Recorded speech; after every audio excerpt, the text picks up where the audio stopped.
সুপ্রিয় শিক্ষার্থী বন্ধুরা, আসসালামু আলাইকুম। প্রথমে এম এস শামীম স্যারের পক্ষ থেকে সবাইকে স্বাগত। আজ চতুর্থ শ্রেণী 2026 সালের গণিত বইয়ের 89 পৃষ্ঠার সমাধান দেওয়া হলো।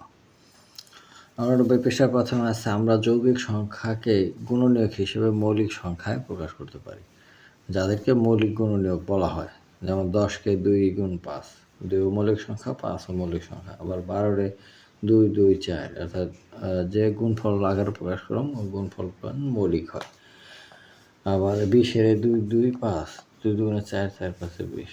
আবার 24-এর 2 দুগুণে 4, 4 দুগুণে 8, 3 8 24। এরকমভাবে আমরা মৌলিক সংখ্যার গুণফল হিসাবে প্রকাশ করতে পারি। এই যৌগিক সংখ্যাগুলো মৌলিক সংখ্যার গুণের মাধ্যমে তৈরি হয়।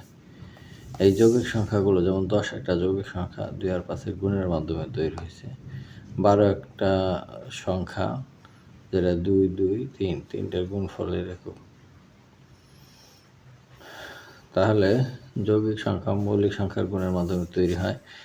খালি ঘরে মৌলিক সংখ্যা বসায়, যেমন 9-তে যদি আমি ভাঙাই 3 গুণ 3, 3 3 9। আবার এইটাকে ভাঙতে হবে 2 3 5, 3 দুগুণে 6, 5 6 30। আবার 18, 18 2 করলে 9, 9-রে 3 3 9।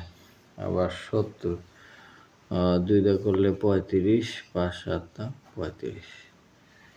এই হচ্ছিল 1 নম্বরে খালি করে মৌলিক সংখ্যা বসাইলাম। এবার এটা হচ্ছে গুণিতক গুণনীয়ক ও মৌলিক সংখ্যা খুঁজি। একটি কাগজ নিয়ে যাতে বর্গাকার ঘরগুলো করা আছে, কাগজটির উপরে ও পাশে 1 থেকে 15 পর্যন্ত সংখ্যা লিখি। তো এখানে 1 থেকে 15 পর্যন্ত সংখ্যা লিখতে হবে, কারণ এখানে 1 থেকে 15 পর্যন্ত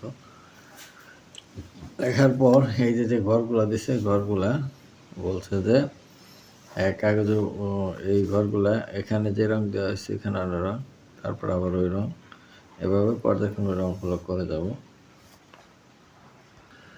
তো শিক্ষার্থী বন্ধুরা, আজ এই পর্যন্তই। দেখা হবে পরবর্তী পৃষ্ঠার ভিডিও নিয়ে। সে পর্যন্ত সবাই সুস্থ থাকবে। ধন্যবাদ সবাইকে।